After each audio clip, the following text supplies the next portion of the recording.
Alright, Lancer, so we finally got this month's dev comments for the month of February. I am actually a day late to it, but I do want to talk about them nonetheless because there are two pretty decent updates coming our way potentially sometime this month. Now, do keep in mind, anything that is mentioned here isn't set to come out this month, but this is likely to be our next potential forthcoming updates, right? So hopefully, considering the nature of these two particular updates, they aren't that big and they shouldn't take that long to come to the game, so maybe in the next couple of so weeks we should get these, and this is definitely a much needed update in my opinion. So let's talk about what we are getting for this particular month. Before we do, let me quickly talk about what we got last month. So of course, for version 13.8 in the month of February, we got a few decent things added. So we got the streamlined guild quest team creation, which is definitely nice. We got the new guild quest rewards. We also got the new guild quest weeks, which I'm looking forward to. We also did get the accessory second effect rerolling, one of the best updates to come to the game in the recent years. And these are a few things that did get changed last month, but I didn't actually talk about it. So we also got Ruruka's EXP crystal quest and Yukio's ascension character quest updated to offer better rewards. Now, I actually haven't even done them yet. I actually never did them in the past because I am a veteran. I have pretty much no need to ever do these quests. These are more so beginner things, and I'm sure some of you lads might be the same. But again, it's only better, I guess. I'm not sure how much better it gotten, but it's definitely an upgrade to say the least. I don't think it got worse, so I can't really complain. So any new players out there, these are quests that are definitely worth doing, especially as a new player. I would recommend doing them. Again, I'm not really sure exactly what they do offer, but they offer characters and crystals, so there's no reason not to do them, especially if you are a new player. And it's nice to see Caleb going back and updating some of the older quests to make it more worthwhile for new players. They also did add the affiliation scrolls, more specifically the silver ones, which I was very happy to see. Unfortunately, though, they don't give that many. It's kind of dumb, actually. They give 5 silver scrolls per quest, and you can do 10 a week, right? So what, 50 a week, which isn't even enough to get a slot to level 10, which just makes no sense because you get 5 per quest, but then for the golden scrolls, the ones that are supposed to be rarer and you need less of, you get 10 per quest. So I'm not really sure who at Caleb thought that was a good idea. I definitely like that they brought a quest to get silver scrolls, especially a way to get them outside of doing chronicle quests. That was one of the last things that was missing. However, just getting 5 per quest isn't nearly enough. It realistically should have been 20 per quest, so you can at the very least max out 1 slot per week. That's what I would have liked to see. Even though I like that they finally implemented it, it's definitely still already fun enough, already needing an upgrade. It needs to get to 10 or 20, or even 15. 5 makes no sense. You shouldn't be getting less when you need more compared to a golden affiliation scroll. But having said that, that was what we got for the month of February. Pretty decent updates, nice quality of life, and that's what they've been doing the last couple of weeks, last couple of months, leading into 2022, and they're obviously still keeping up to date with that with this month's dev comments. So let's go talk about it. So number 1, quest adjustments. To make powering up your characters even easier, we've adjusted the rewards for the following quest: Urahara Shop's training grants, Frenzy intensive courses, and also coin trail.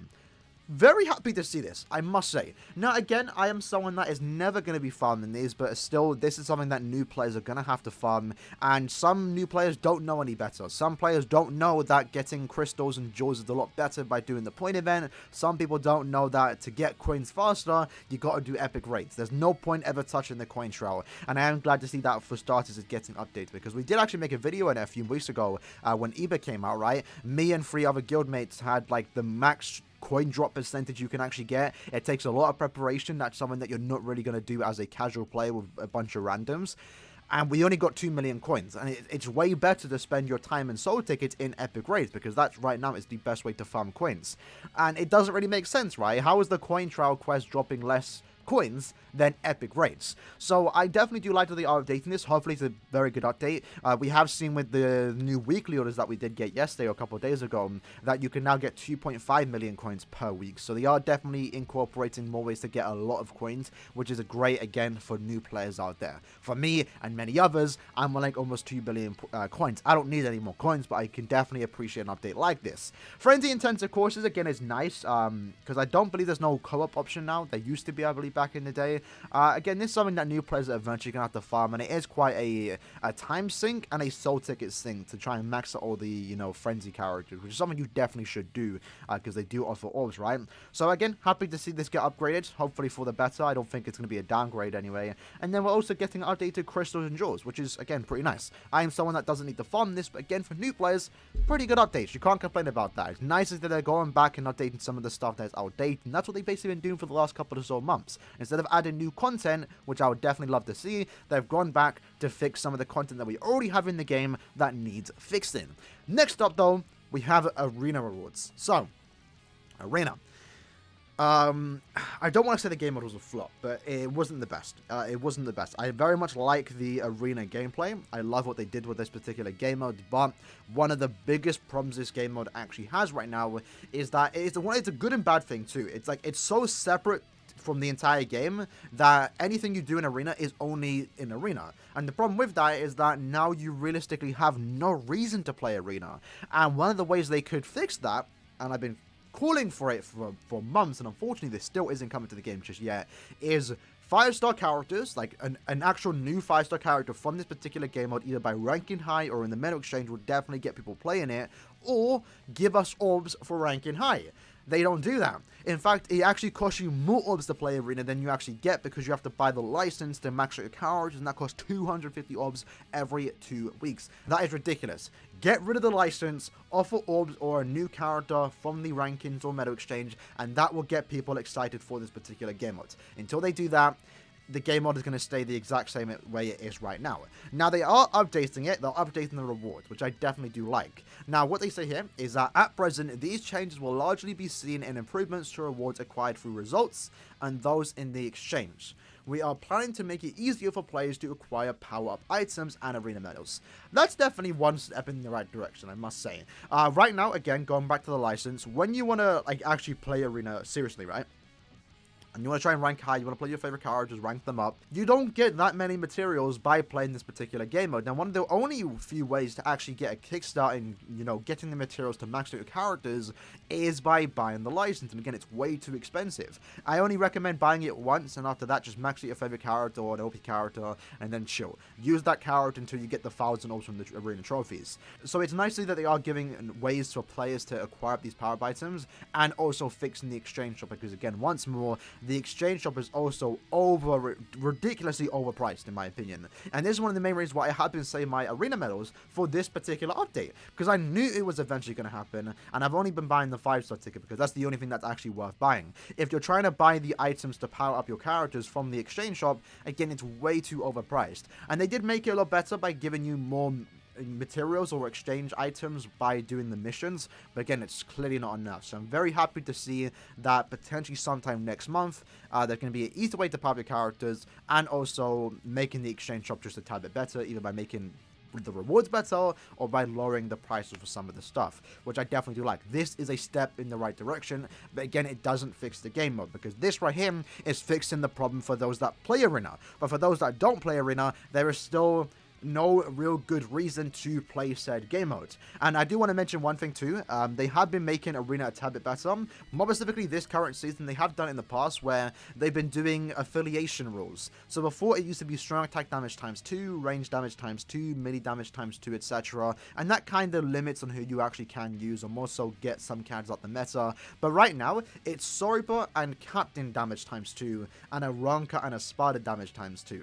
So if you are a Captain or a Spada, you're getting like 4 times damage output for both your Nord attacks and strong attacks, and that's kind of insane. It's kind of an interesting meta right now for this particular season, and it kind of makes characters like Bruno, for example, you can still use him, sure, Bruno's still great, but at the same time, I'm more inclined to bring a Captain character or a Spada character, and I very much like that. I definitely prefer it when they do affiliation bonuses instead, because that changes the meta every season, especially in the higher leagues. So again, they're trying with arena, but it's still not enough, because going back to what I just said a minute ago, there's still a lack of a reason to play arena. And one of the ways to do that is by making the ranking rewards offer orbs. If I come first place in my season league, I would love to get like 150 orbs every 2 weeks. That would get me playing arena more often than not, trust me. Anyone watching this video, I think you can all agree. If you could get orbs, like 150 every 2 weeks for playing arena, I think more people than not would play arena. And yeah, hopefully they can do that sometime in the future. But again, it's not enough, but it's still nice that they are trying to make arena a lot better. And then moving on to the third one, they just mentioned, cheaters in arena, and also guild quests. There's still a modding guild, like #1 in Guild Quest for the last month or so. They haven't really done anything with those. Kind of annoying how it takes them so long to do stuff like this when it's so obvious people are modding and hacking and stuff like that. But I would also like for them to address the macro situation. Now, you know me. I don't mind people macroing, especially for point events, right? you do you. It doesn't hurt anyone. But what does hurt people, and whoever does, if you do this, you're an absolute dickhead. I'm sorry. You're one of the reasons why Arena is worse than what it is right now. Like, it's so toxic right now. What people do, if you don't know, they macro in Arena and they get the rewards. They don't get punished for it. And I've been through multiple games. One of the Momo showcases that I did do a couple weeks ago, I had a team of 2 people macroing, just hitting the air and not contributing to the team, and that makes Arena so it makes it worse. Now I understand Arena, you know, it's boring, whatever, blah blah, and some people don't really care and they just want to go macro the, you know, just to get the rewards. But it's so such a scummy thing to do. It's up there with modding and guild quests. If you do one of those 2 things, yeah, you're an absolute knob. Anyway, that was the video for today. Let's just going over this month's dev comments. Excited to see these changes be implemented sometime in the future. Again, nothing too amazing coming to the game in terms of like what we had last month with the accessory revamp and the guild quest stuff. These are stuff that I think still need to get implemented. I'm happy to see them come to the game again, hopefully sometime this month. Anyway, hope you guys did enjoy the video. I'll see you next time. Peace.